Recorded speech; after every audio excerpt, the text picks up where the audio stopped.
All right, Marshall Kent, PBA Indiana Classic champion, in dramatic fashion here. How do you process this win in such an odd title match there? I think odd is kind of underselling it. I've never seen that or been a part of that. But I'm just thankful, I guess, since I was in it, to be the one to come out on top. I'm at a loss of words, to be honest. But it just feels amazing. There was a point in time where I wasn't sure I'd be back in the World Circle or on TV. And if you would have asked me 2 weeks ago, I would have told you I had no shot to make the show. I was pretty down in the confidence. Physically, wasn't feeling good.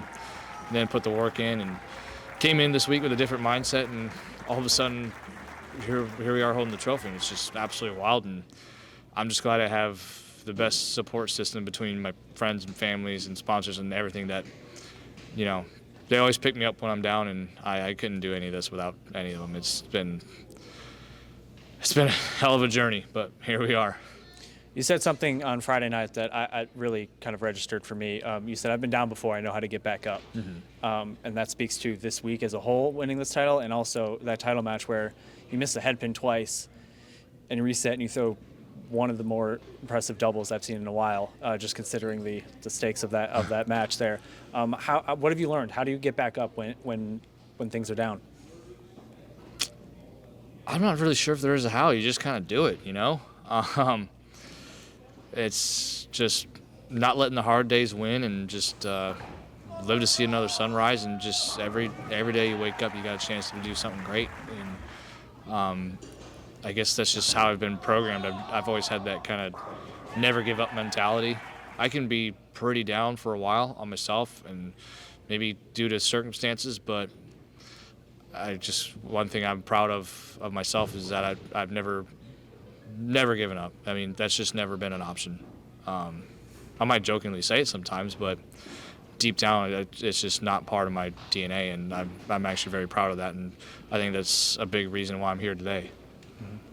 Yeah, you mentioned earlier, not 2 weeks ago, you never thought you could have been in this spot. In the semifinal match that you take down EJ Tackett, I mean, you've done that before. You guys are very close, but throwing 250 against a guy competing in his home, who's pretty dialed in there.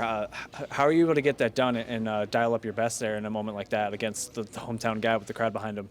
I was mentally in a very good spot going into that game. I had my process dialed in. I had great ball reaction.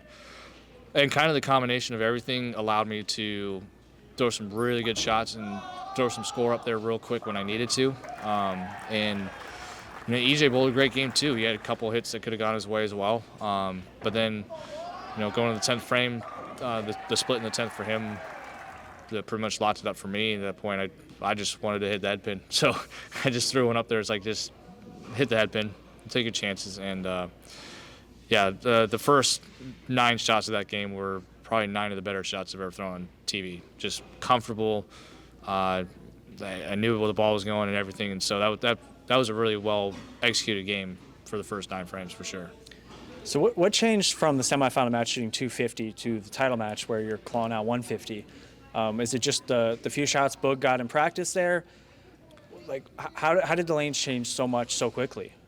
What really threw me for a loop was the second frame when I 2-8-10'd, and then I ball change and I wash out.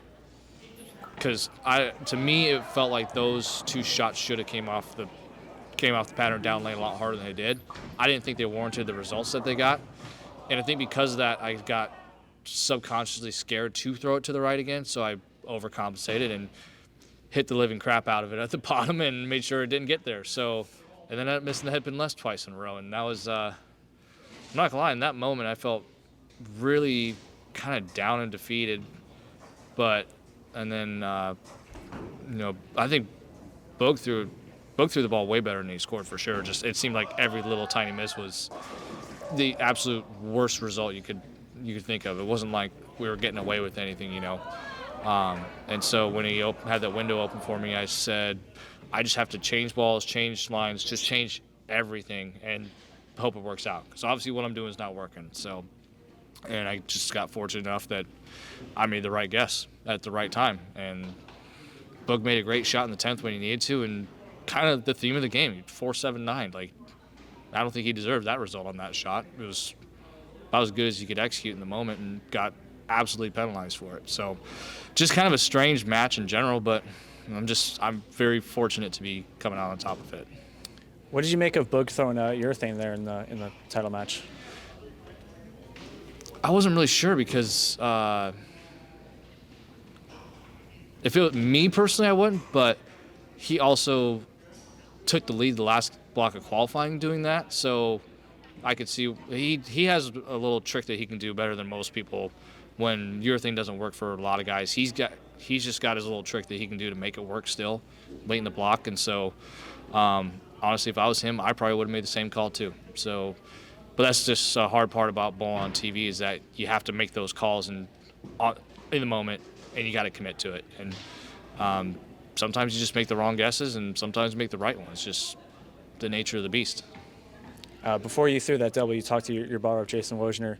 I know you guys have a very close relationship. You guys have gotten out of quite a few holes together. How much does that relationship contribute to what you're able to achieve out here? Oh, I couldn't do any of this without Woj. I mean, yeah, we've been through the ringer together. We've been through some pretty tough stuff together, but knowing that no matter what happens, for better, for worse, whatever. It sounds like we're married at that point. But through it all, no matter the good, the bad, the ugly, we always have each other's backs. And just having that relationship for the last half decade or however long has meant the absolute world to me. And man, we did some work this week in qualifying, and just the way we saw the lanes together was just so much fun. And and even when we need like a moment of humor too, he knows when to say what and when we're in the moment, and I can't thank him enough for everything. It's been incredible. All right, this trophy to your left, number 8 in your career, is starting to build up quite a resume here. Hall of Fame needs 10 titles or another major here. What are you starting to think about in the big picture? It's creeping closer. But that's been like my motivation every season going into, the prep work going into each season is that, dude, the way I've looked at it is that you're one great week away from being eligible for the Hall of Fame, something you've worked your entire life for. And so the days I don't feel like going to practice or going to the gym, I kind of remind myself of that and say, dude, you got to go and put in the work. And I have been, and now we're one step closer, and it just feels unbelievable. It feels great.